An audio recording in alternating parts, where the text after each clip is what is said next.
loaded straight to the Afram Plain South. Now, the stories there are quite disturbing, and we actually do not believe that this will solve the problem. But we also know that this is the bit we can do for now.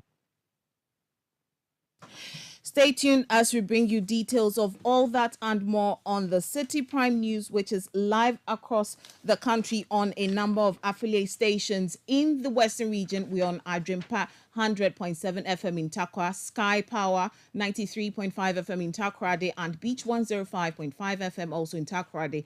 In the Bono region, we are live on Greener 95.9 FM in Sunyai. In the Ashanti region, this is Adrimpa 99.9 FM in Inkarie. In the Volta region, Heritage 107.3 FM in Hohoi and Freedom 88.1 FM in Sugakope. In the Northern region, this is Radio Gaki 88.3 FM in Saboba. In the Upper East region, you're listening to Quality 88.7 FM in Garu. And in the Northeast region, we are on Nobia FM 98.1 FM in Nalurigu. Citi Prime News at 12 midday. Updates you on all the running stories and connects you to the newsmakers.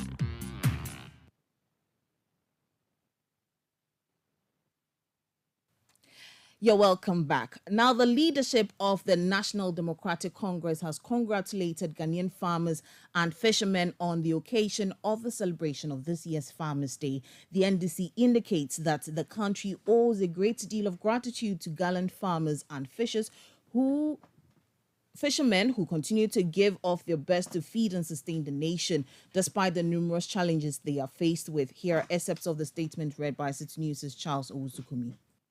The leadership and entire membership of the National Democratic Congress wishes to congratulate the hard-working farmers and fishers of Ghana on the occasion of the celebration of this year's National Farmers' Day. Our country owes a great deal of gratitude to our gallant farmers and fishers who continue to give of their best to feed and sustain the nation despite numerous challenges they are faced with. Sadly, the living conditions of many Ghanaian farmers and fisherfolk continue to deteriorate due to the aggressive and poorly implemented policies of the failed Akufo-Addo-Bawumia NPP government. The National Farmers' Day celebration is a proud legacy of the NDC instituted by President Jerry John Rawlings of blessed memory. The NDC stands ready under the leadership of John Dramani Mahama to once again champion policies that will revolutionize the agriculture sector and improve the well-being of farmers and fishers. We therefore wish to urge all farmers and fishers across the country not to despair, but to look forward to the 24-hour economy strategy of the next NDC Mahama government, which will, among other things, drive our agenda to modernize agriculture and promote agro-processing both for domestic consumption and for exports. Long live the farmers and fishers of Ghana. You heard excerpts of a statement by the National Democratic Congress read by Citi News' Charles Owusuku. We will stay a little while longer on the Farmers' Day and take you to the Western region to find out how the region commemorated today. My colleague Akwesi Ejenim is on the phone lines. And Akwesi, good afternoon and thanks for joining us. Tell us, how is the region observing the Farmers' Day today? Well, Woma, as you know, the region is very privileged to be the host for this year's Farmers' Day, which is the 39th edition of the Farmers' Day since it was instituted. And it's been celebrated on the theme delivering smart solutions for sustainable food security and resilience. And today, if you come to Takwa, we having the national event here with, most of the farmers that are expected to actually win awards actually making their way here. What is so unique about this year's event is that, unlike the usual ones that we've seen over the years, where the event starts very, very early in the day, the Western Region one is actually going to start in the evening around 4 p.m. at the University of Mines and Technology campus, where the Vice President is expected to actually grace the occasion. And so this morning, what we are witnessing here in Takwa is basically the regional event, where we are not going to have the participation of the national expected awardees participating, but we only have the regional minister who just spoke at the opening of the regional event, where he is actually urging farmers to continue to feed the country and government on its part would actually ensure that they needed support. That's in terms of implement and the things that they need to actually do their work will actually be provided. But speaking to some of the farmers, they are also expressing happiness to actually be the host. I'm talking about those in the region of this national event. But they are also calling on government that as much as they do their part in feeding the country, they want government to ensure that they get returns for whatever that they invest in their farm. And that is sometimes they plant, and when it's time for yield, they go to harvest and they are not able to transport it back to the marketing, the market centers for them to sell because of poor access roads. And so they are calling on the government to use this day to think about how they can actually ensure access from the various routes to their farms, to the market centers, and also make available farm implements at a very easy and affordable cost. Well, thank you there. But you mentioned that the regional minister was there. What has he been saying? Yeah, that's exactly what I'm saying. He has actually praised the farmers for their continuous farming to feed the country. And they are urging, he also assured the farmers that they are going to do their part, and that is government is going to do their part to support them with the things that they need to actually do their farming. And that is the farm implements, and then the various various things that they need to actually ensure that they have a better yield. Well, thank you so much for that update. That was our Western Regional correspondent, Akwesi J, and him giving us up to speed on what the region is doing to commemorate the 39th National Farmers Day celebration. We'll go over to the Ashanti region and speak to the Bureau Chief for the Middle Belt, Edward Opong Mafu, to tell us how the Ashanti region is also observing the day. Good afternoon, Edward. Many thanks for your time. What can you tell us from your side? So, Wilma, here at the Ashanti region, the regional program is taking place at the Jubilee Park. So it's a collaboration with the Kumasi Metropolitan Assembly. And so that's where the awards will be taking place. And so they are yet to give out the various awards, but a number of dignitaries have spoken so far. The Ashanti Regional Minister, Samuel Semensa, has just finished speaking, and basically he has been touting the government's role in facilitating the work of farmers within the region. And he has also been making some kind of assurances that indeed the challenges that the various farmers are facing that have been brought to them, his outfit has actually forwarded all those concerns to government to ensure that these issues are addressed. And so it's basically commending the farmers for the integral role that they have been playing so far, and the fact that government is also meeting them halfway in addressing the various concerns that they are facing. And another person who has spoken is the Asafohene, is Achemfo Asafo Boache Ajman Bonsu. He is representing the Asantino 246 and the striking point he has been making is that the whole award scheme that is done at the various regions and even at the national level, he feels that the whole scheme should be relooked at, and we'll look at farming communities, areas where people are really engaging in farming communities, and then we properly acknowledge these farmers in the various communities.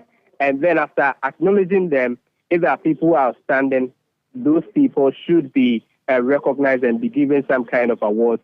But there should be a broader scheme where it looks at helping such people in those farming areas that actually help us in addressing our food security issues.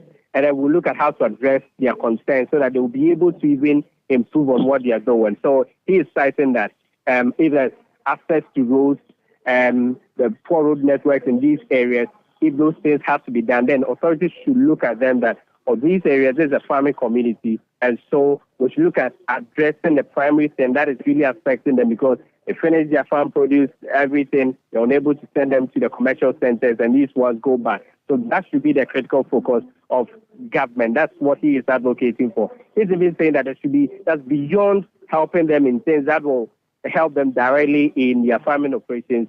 That it should go beyond and even address other social issues as the various social infrastructural issues within those areas, which will even motivate them to do more of these things. So that has basically been it, and they are now yet to look at the various awards to the various farmers.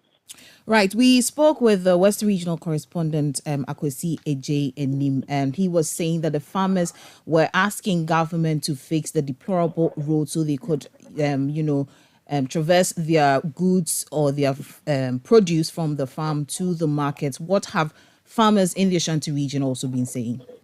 And so, Wilma, with a few farmers that have engaged so far, the issues they are raising have to do with access to warehouses and also a way that authorities can help them so that they're able to transport their farm produce from the farm gate to the various commercial centers.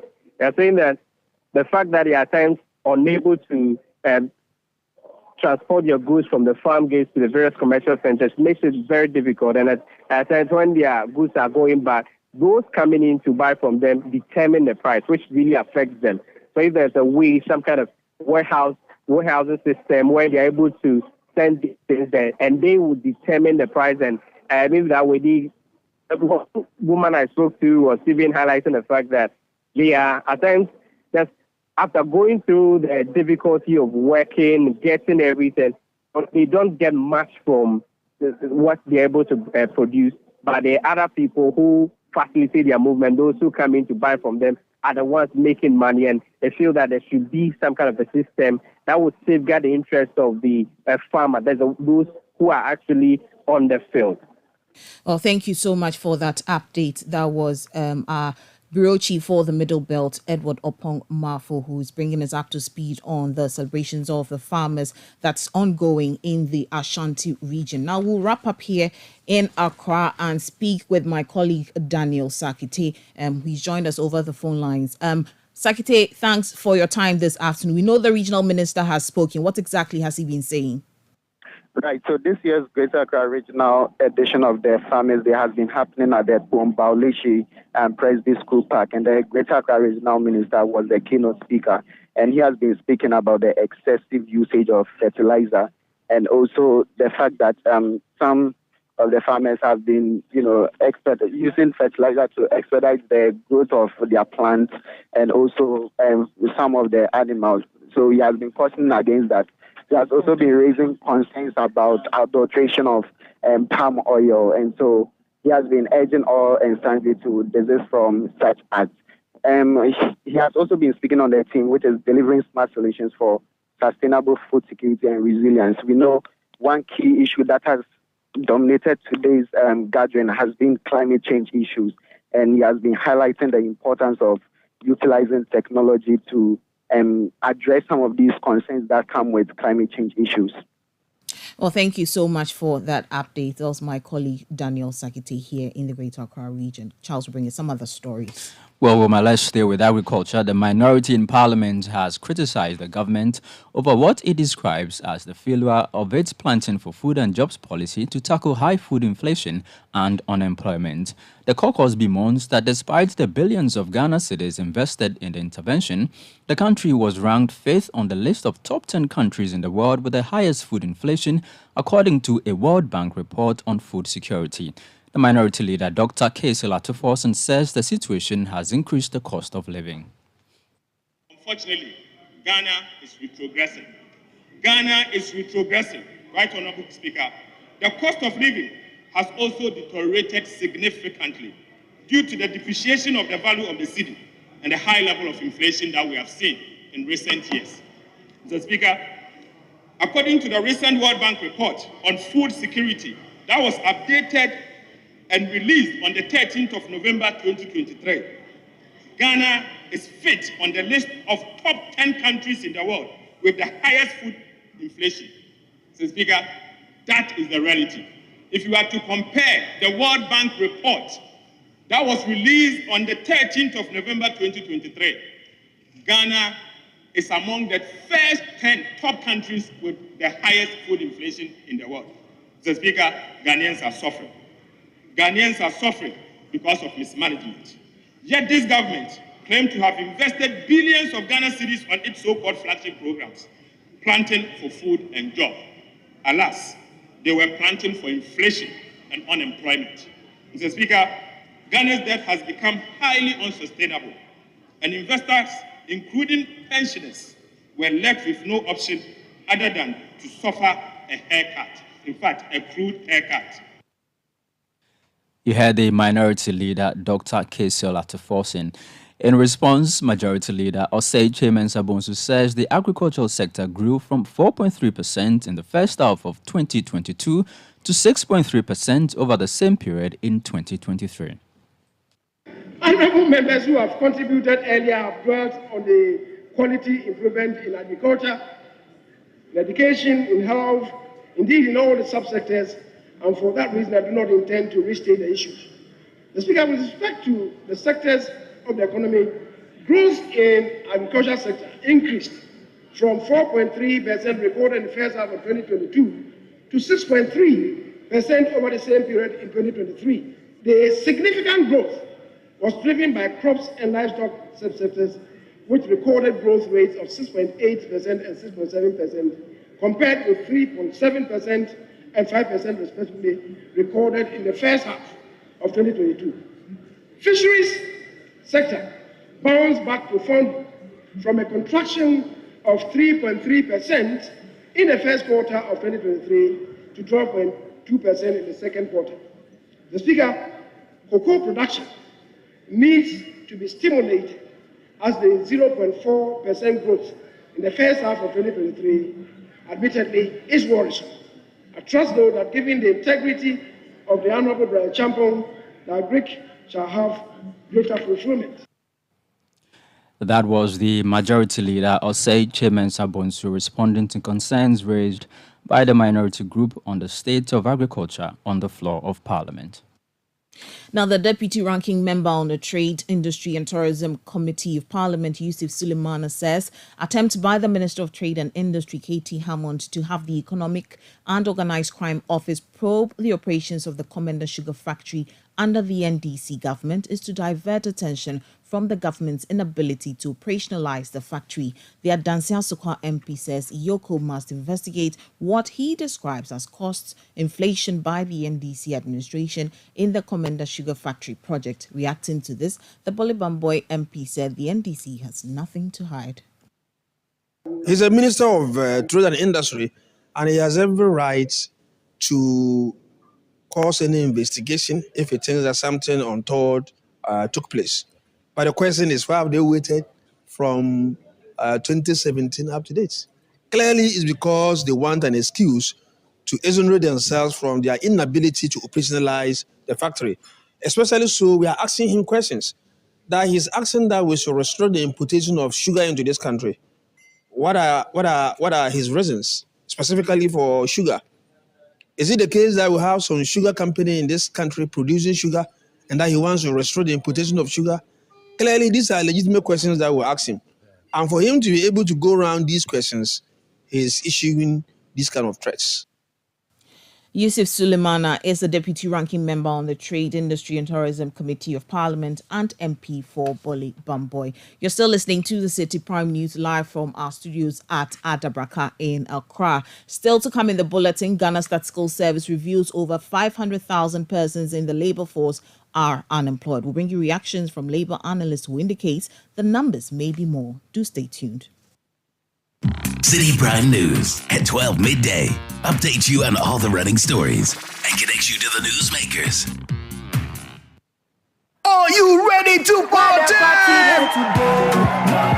We're lighting up the city on the 24th of December 2023 with the biggest all-white outdoor party, Situation 2023.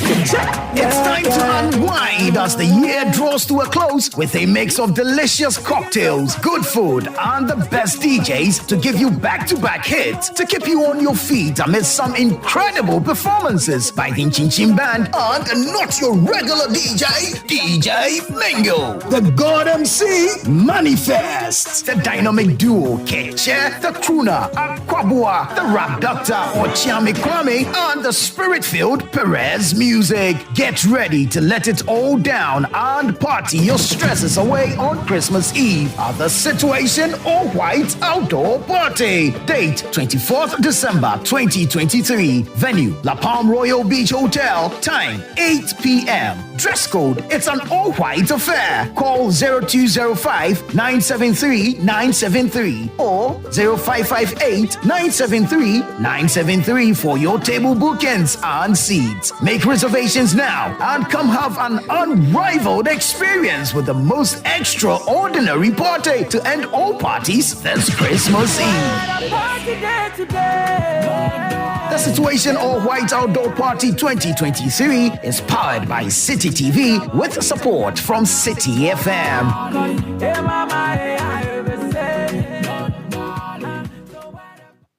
Citi Prime News at 12 midday. Update you on all the running stories and connects you to the newsmakers. Yeah, welcome back. Now, economist Dr. Daniel Enim has challenged claims by Vice President Dr. Mahamudu Bawumia that government has disbursed about 100 million Ghana cedis to 3,000 beneficiaries of the Youth Start initiative in 2023. Speaking to Citi News, Dr. Enim said the support claimed to have been extended to small and medium-scale enterprises is not yielding the desired results. As an economist and a professional, I'm of the view that the kind of support that is claimed or is deemed to be extended to SMEs has not yielded any significant impact in the national economy. SMEs are still complaining, the young people are still complaining of their inability to have access to capital to expand their businesses. So that's a challenge. And another challenge with this policy is the political aspect of it, where these monies are extended to people who are deemed to be political affiliates to the ruling government. So people who really need the money, young people who are really on the ground, and you and I can identify that these people are doing X, Y, Z, and if they are given a certain amount of money or capital, they would be in a better position to expand productive capacity and employ more people. Such people are not benefiting from the policy. So I don't know the rules regulating the disbursement of the money, and that is where I always have challenge with government policy, and I'm not relating it to this particular government, but that has been the norm over the period. Dr. Daniel Enim is an economist.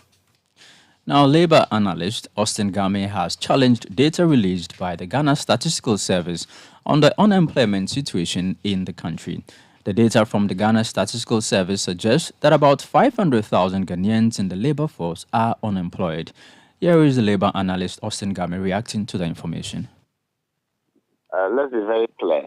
I'm not too sure whether even the numbers released by Ghana Statistical Service represents exactly what the situation is. I suspect strongly that it could be a lot more than that. That's number one.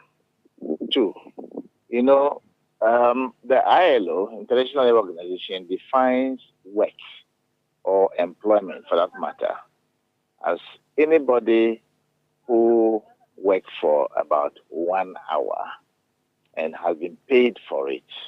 That is a reasonably gainful employment for that day.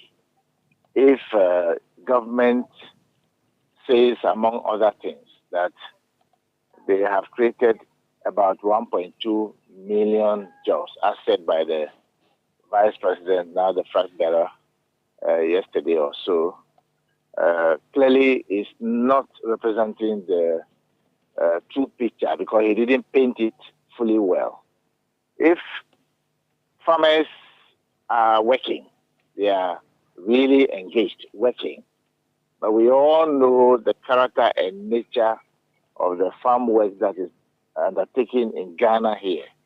Those that are commercial in nature and character, whether in animal rearing, whether in crops or otherwise fishing. Austin Game also emphasized the need for the government to embrace the 24-hour economy idea to deal with the unemployment situation.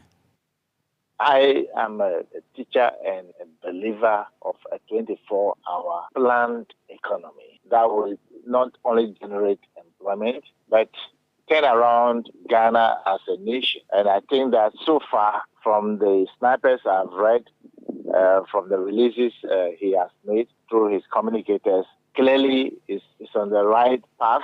And if we see the full detail, it has to be embraced. And every wise person in this country forget about the so-called partisan politics of MPP, NDC, CPP, whatever it is. The truth is that we need somebody who has that kind of a vision to drive the nation forward. I don't mind if it is the vice president who came out with this idea, a noble idea of a 24/7 economy. I will support it wholeheartedly. That was Austin Gami. He is a labor analyst. Now to some other stories, the New Patriotic Party, NPP, is set to conduct its extraordinary Constituency Delegates Conference tomorrow, December 2, 2023, to elect parliamentary candidates for the 2024 general elections. In constituencies, the party has no members of parliament, often referred to as orphan constituencies.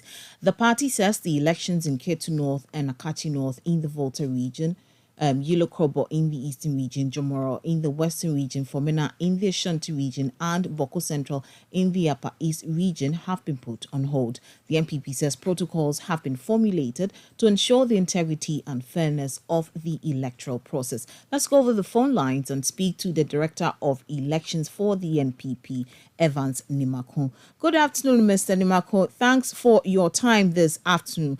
Briefly tell us what preparations the party has made towards tomorrow's election in orphan constituencies. Thank you for having me. As you mentioned, the party is set to have this all-important special delegate conference conducted in these constituencies. We do not have certain members of parliament. There were a few of them that the National Executive Committee directed that the conduct should be put on hold to enable the party do the necessary consultation with all the key stakeholders. If you remember very well, when the nomination was opened in July and closes on 10th of August, the party indicated that the conduct of these conferences will be done on case-by-case basis. And so, after the close of nominations, leadership has engaged with all key stakeholders, and that also ended with the conduct of the vetting. The vetting report of the various committees were adopted by the National Executive Committee. It is the reason why tomorrow the party is going to have a constituency delegate conference in this constituency. It is expected that having engaged with the Electoral Commission and the Ghana Police Service, tomorrow, God's willing, the exercise will start in the morning. It will be a walk-in conference where delegates will move into the electoral area or the voting center within the constituency capital, be identified by either their party membership ID, their Ghana card or voter ID. When they have been processed by the EC, they will then have opportunity to cast their vote. It is expected that when it starts in the morning at 7 a.m., it will close by 2 p.m. But in an event that there are some people in the queue after 2, the EC will definitely allow these delegates to have their vote cast. If you look at the party constitution, delegate to constituency conferences involves all polling station executives, electoral coordinators, constituency executives, as well as elected members from the Council of Elders and Patrons to constitute the delegates for the constituency conference. We are looking forward to have a very successful arrangement. We've had extensive conversation with the Ghana Police Service. All issues bordering on security is in the care of the Ghana Police Service. We are only urging party members to comport themselves and not to allow some unknown individual who want to do anything untoward.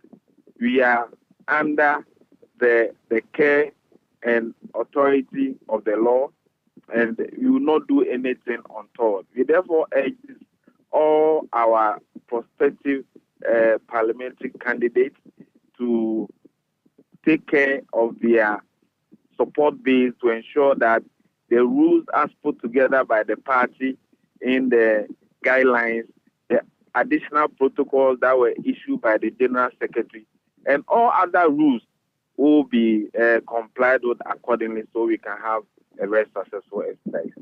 Right. Now, how many orphan constituencies are expected to partake in the exercise?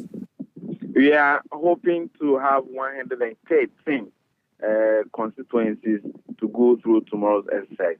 The remaining ones, as we said, on case-by-case basis, the leadership of the party will communicate accordingly to the parties involved.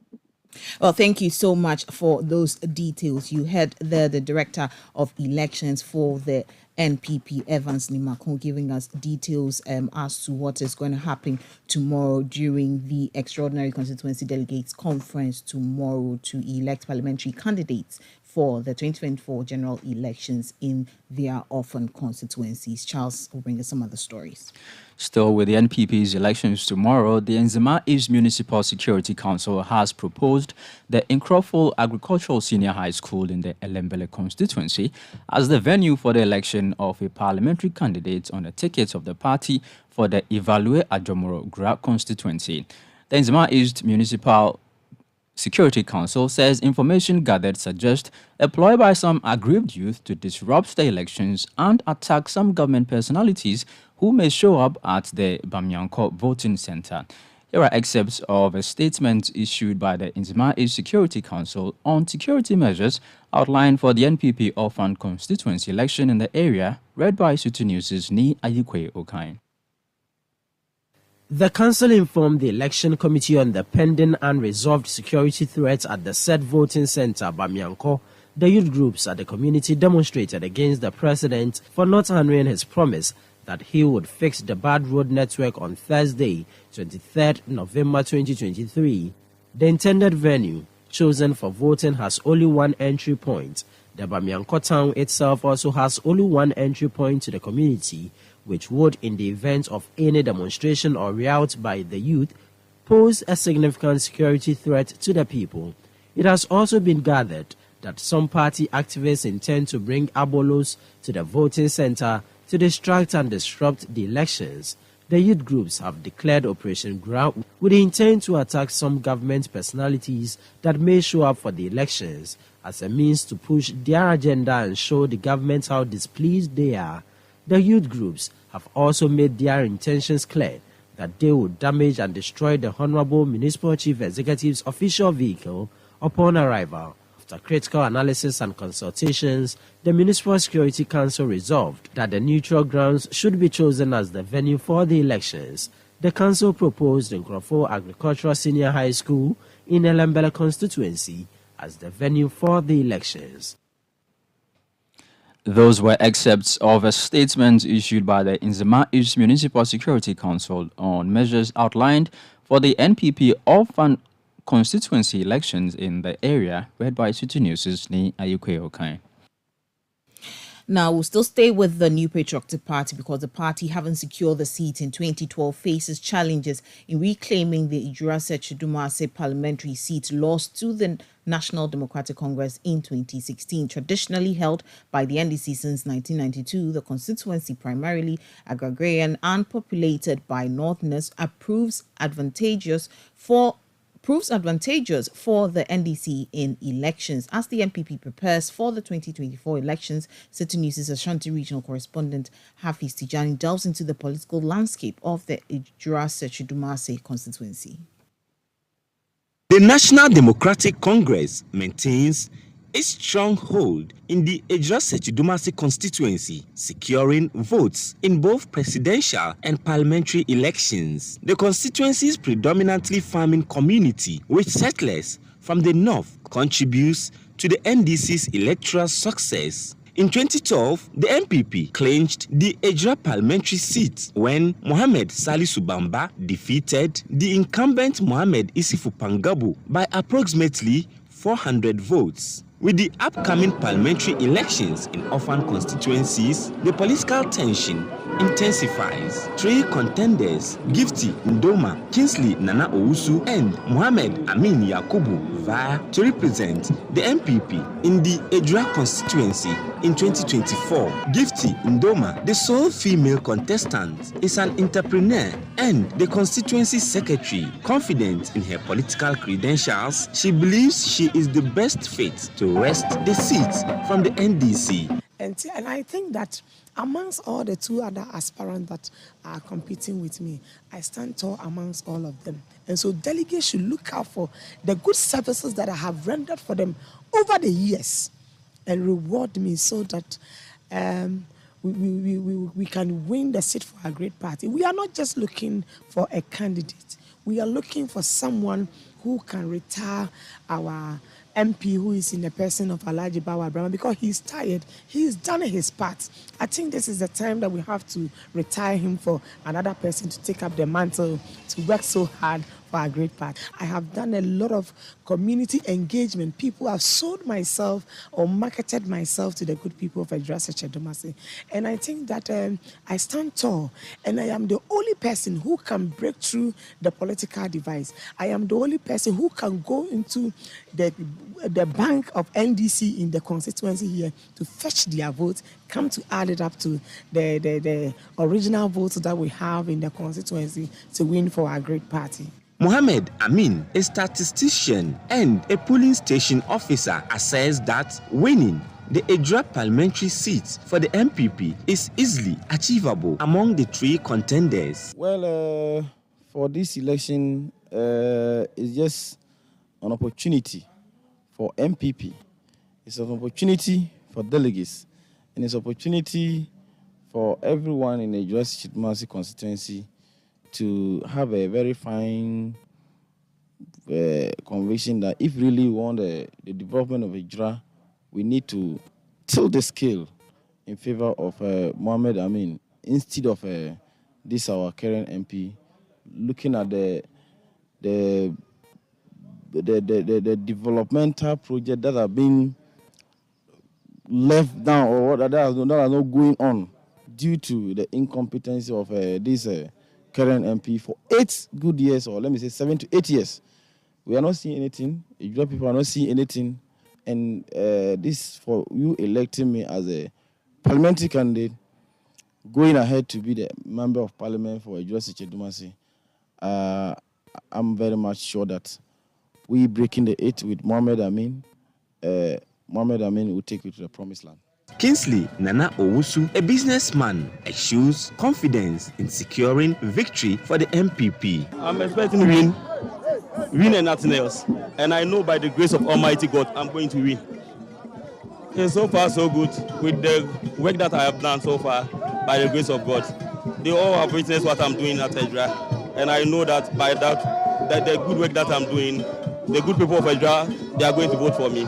The party emphasizes the need for delegates to conduct themselves appropriately in the primaries as it affirms its preparedness for the upcoming exercise. Osei Kojo is MPP's vice chairman in the Edra Sechidumasi constituency. Also had engagement with the security, that is the police, fire service, prisons. And the police commander called us last 4 days ago.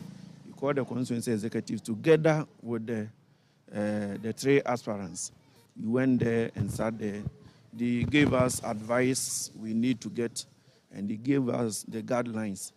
And they advised the aspirants that they should also advise their followers, their supporters, to calm situations. There shouldn't be any hulibalu and the venue. So if you ask me, I would say everything is on place. The strategies, the plan, everything has put on appropriate places. The candidates are finalizing their campaigns leading up to the Saturday's polls. The target of the New Patriotic Party in the Edra Sechidumasi constituency, like other orphan constituencies of the party in the Ashanti region, is to snatch the parliamentary seat from the NDC. The battle for the 2024 parliamentary election will heat up after the Saturday primaries, where a winner emerges. Hafiz Tijani, Citi News, Edra-Setu Dumasi, Ashanti region. Still with the NPP, the party in the Ododo-Diodio constituency is confident of winning the seat in 2024 despite the dominance of the NDC. Two candidates, Ni Lante Banaman and Manaf Ni Ajesowa, will on Saturday battle it out for the slot of parliamentary candidate. Hansen Ajiman has more in this report. The Diodio constituency remains one of the NDC-affiliated seats in the country that the NPP has always had confidence of the possibility of annexing. The Elephant Party's only taste of victory in the constituency in the parliamentary primaries was in the 2000 polls with Reginald Nibi Ayibonte. He, however, lost same to the NDC Samoni Ayi Mankata in the 2004 polls. The party has since then presented various candidates, including former Mayor of Accra, Ni Ajayi Sowa, with the aim of winning the seat again, but all have come to naught. The party in the past two elections has, however, intensified its efforts at annexing the seat with the election of Ni Lante Banaman in both 2016 and 2020 polls as parliamentary candidate. Not even the presence of President Akufo-Addo in the constituency days to the 2020 polls could help him secure victory. Motuama mia, na motuama Ni Lante Vanderpool. But, yeah, Mankeni Yekra, Ni Lante Banaman. Ah, Ni Lante Vanderpool the Ni Lante Banaman.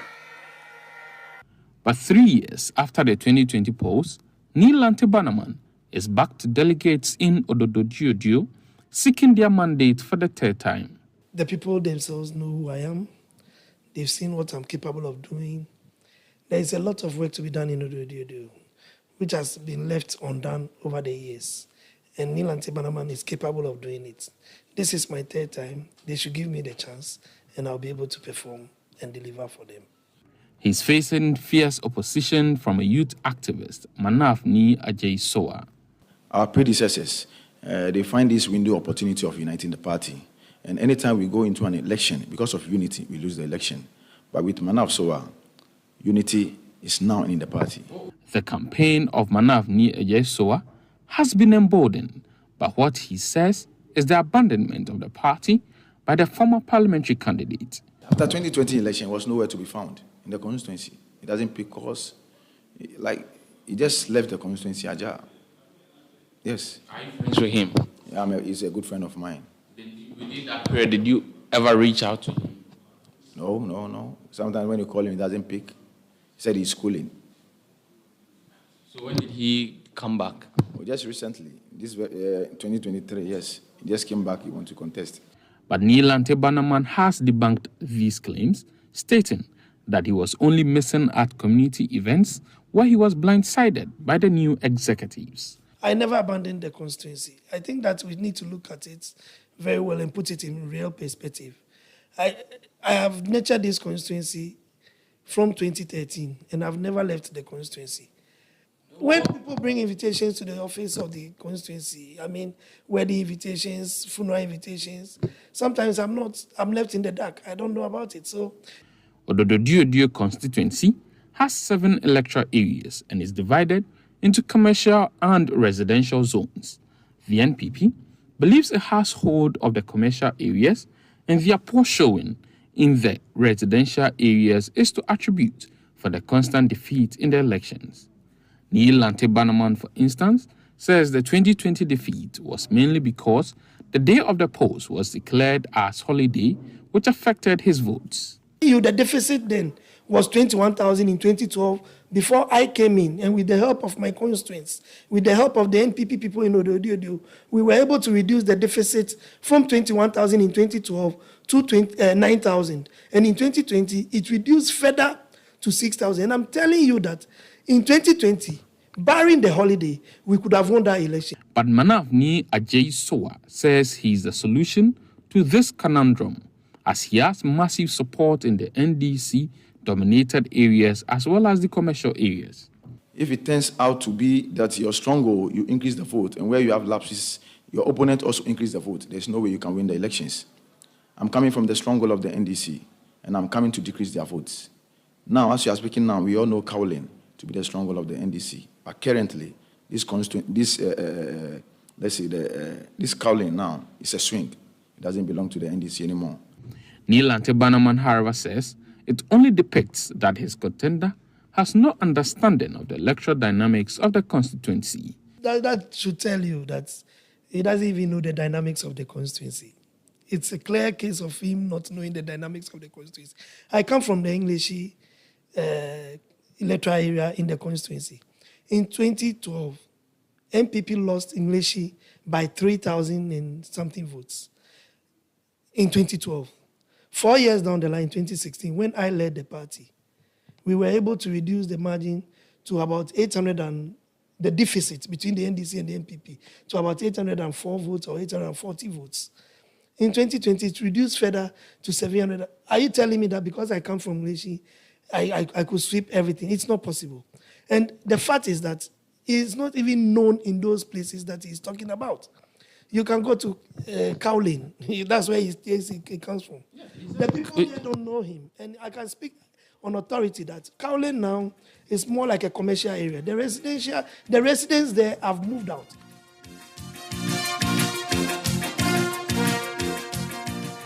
That report was filed by Hansen Ajuman. One of the aspirants for the Ayawaso East MPP parliamentary primary, Zach Rahman, says he is the party's best bet in winning the seat, which has always been held by the NDC. Zach Rahman, a youth activist and the national coordinator for all Dr. Baumia-related volunteer groups during the NPP presidential primaries, is facing stiff opposition from a former secretary of the party in the constituency, Ali Baba Yusuf. He, however, believes his prominence in NDC-dominated electoral areas will be advantageous for the NPP. In an interview with Citi News, Zach Rahman noted that his experience with the campaign of Dr. Baumia for flag bearer will also come in handy. Looking at winning this seat for the first time, the difference between NDC and NPP is around 7,000, 8,000, which I don't think is so much. In other areas where we have over 14,000, 15,000, we're able to turn it around. So I'm very confident that electing me as the candidate should definitely be a done deal, simply because I come from the 441 electoral area. That's where the MP comes from. A majority of the delegates comes from those areas. So one way or the other, moment I am elected as the candidate, it means I am going to appeal to most of these guys who live within this community. I actually founded Breaking the Eight with DMB, and that's how come I had to work closely with His Excellency the Vice President. So having coordinated all volunteer groups across the country for His Excellency, and we can all testify that His Excellency has become victorious as far as our party is concerned. So with the level of experience that I brought as far as this whole thing is concerned, I believe I would bring a similar experience to this constituency, which definitely, by the grace of Allah, I know I would come out victorious. Zach Rahman is an NPP parliamentary aspirant for the Ayawaso East constituency. You're still listening to the Citi Prime News live from our studios at Adabraka in Accra. I'm Wilma Obobisa Coleman here with Charles Owusukumi. Still to come in the bulletin, Citi FM and Citi TV donates to support over 2,000 victims of Akosombo Dam spillage in the Afram Plains South District in the Eastern region. We'll bring you details of this and others shortly. Do stay with us. Citi Prime News at 12 midday. Updates you on all the running stories and connects you to the newsmakers. National Health Insurance. Great news! The National Health Insurance Scheme, NHIS, has waived the waiting period for all members aged 70 years and above. All 70 years and above are also exempted from paying a premium. Enrollment and renewal are absolutely free on the NHIS. Members who are 70 years and above can automatically access healthcare when they newly register with the NHIS or renew their membership annually. You are no longer required to serve the 1-month waiting period for late renewals. Dad, mom, grandpa, and grandma, let your old age be filled with good health and access instant healthcare at zero cost on the NHIS today. Download the My NHIS mobile app to register with your Ghana card or visit the nearest NHIS office. Terms and conditions apply. For details, contact the NHIS call center on 054 444 6447 or 0302 746 447. NHIS, your access to quality healthcare. This message is brought to you by the United States Agency for International Development, USAID.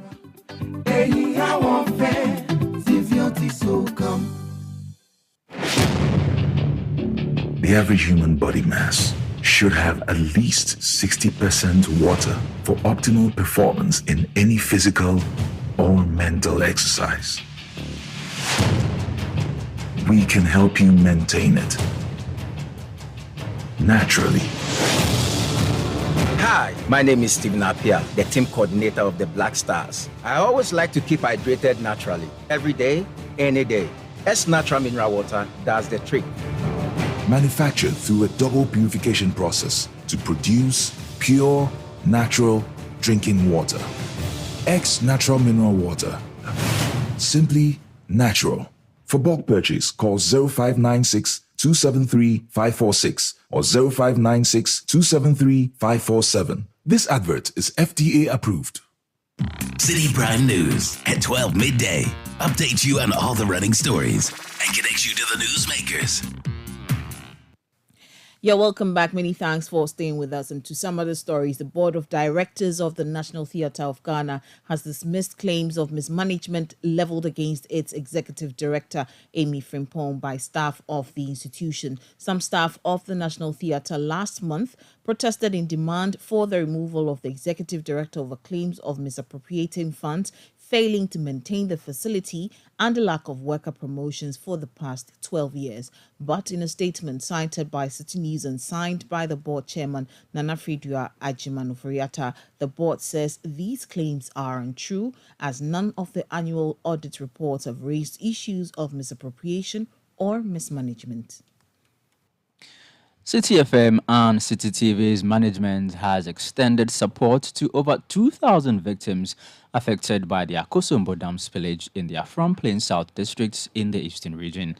The donation, comprising essentials like maize, rice, cooking oil, sanitary pads, clothing, mosquito coils, iron pots, aims to ease the challenges faced by residents in the aftermath of the spillage. The following report has more details.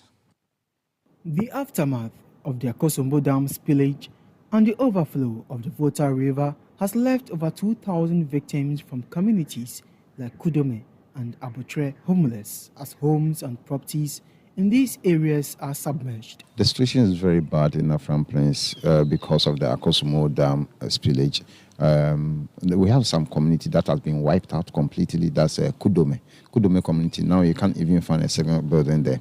And because Afram Plains South is a deprived area, their houses are mud houses. So there's no way they can even go back to their houses after some time. Now they have to go and build a whole house.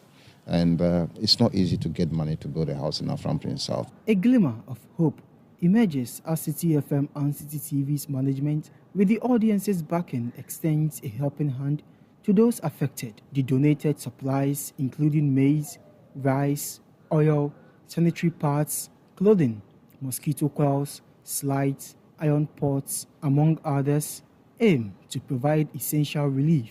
The managing director of Citi TV and Citi FM, Samuel Atamensa, presented these items to the Member of Parliament for Afram Plains South, Joseph Appiah Boateng. This truck you see behind me, all the items loaded straight to the Afram Plains South. As you remember, we did Afram Plains North earlier, and this time around is the South. Now, the stories there are quite disturbing, and we actually do not believe that this will solve the problem. but we also know that this is the bit we can do for now.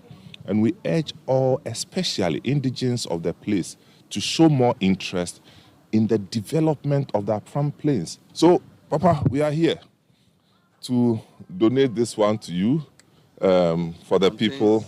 It has all the things that you've been looking for. We have rice, we have cooking oil, we have assorted drinks, we have beans, we have maize. Isn't it curious that we are sending maize to Afram Place? Yes. We have gari, mosquito coil, mosquito nets, toilet rolls, sanitary pads, diapers, laundry soap, disinfectants, buckets, water, clothing. We have bathroom slippers, coal pots. We have banku sticks. We have banku rods. We have iron for all the things that we can help. So this is the bit that we can do to help your situation from Citi TV, Citi FM, and our listeners. Meanwhile, the Member of Parliament for Afram Plains South, Joseph Apia Boateng, expressed gratitude for the generous support, assuring equitable distribution of the donated items to benefit those in need. Thank you so much, Citi FM, and also those who donated for the flood victim in Afram Plains South. This will go a long way to help the good people of Afram Plains South and the flood victim. My good self and the good people of Afram Plains South, all that we will say this morning is that God should bless you tremendously and bless those who brought the relief items. And we won't disappoint you. We will share it to the flood victims, and we'll find appropriate time to come and thank you very well. So God richly bless all of you.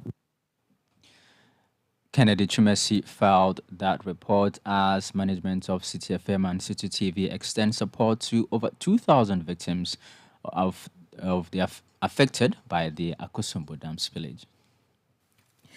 And that's how we end the holiday edition of the Citi Prime News, which has been live from our studio at Adabraka in Accra. For more news, you can log on to our website, citinewsroom.com. I am Wilma Ubobisa Coleman, and I did this with Charles Owosukumi. Up next is the afternoon's edition of the Citi Business News. Do enjoy the rest of the holiday.